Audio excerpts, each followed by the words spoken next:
Guys, today's my vlog. Andito kami ngayon sa bundok.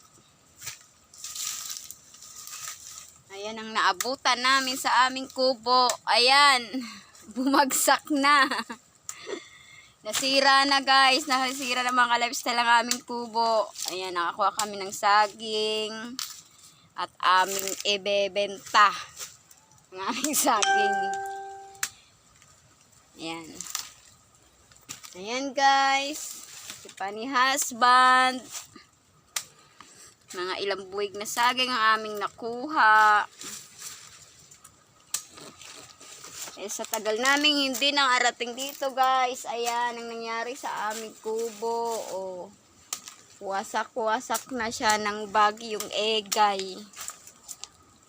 Winasak siya guys ng bagyong Egay dito sa aming taniman ng saging. Dito sa bundok.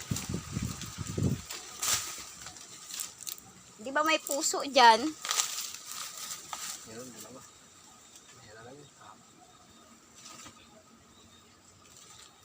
Ayan guys, yung aming nakuhang saging sa aming taniman na saging.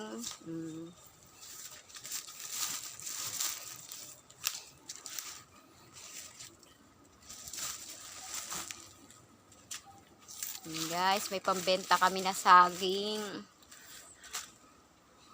Para naman kami magkapera. Ha? Maganda naman yung saging oh. Kay Jenny. Alok mo kay Jenny.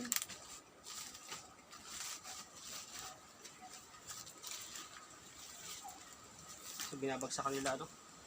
Yung Caesar. Meron sila doon? Patanong. Ayan mga ka-lifestyle, meron na naman kaming pagkakapirahan.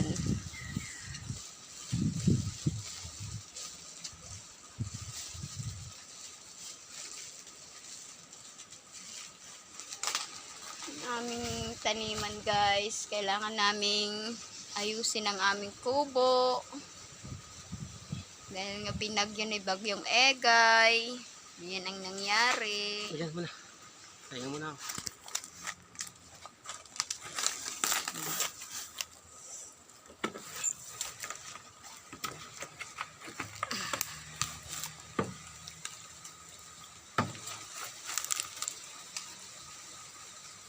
Hindi sana kumidlat, hindi sana ano yan. Kubo natin.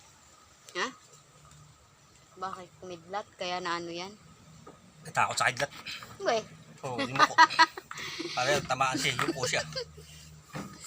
Natakot sa kidlat. Yung muko. Yung muko yung bahay natin. Eh wala lang kidlat, di niya nakaya. Ayan guys. Diyan lang muna yung aming vlog, yung aming video.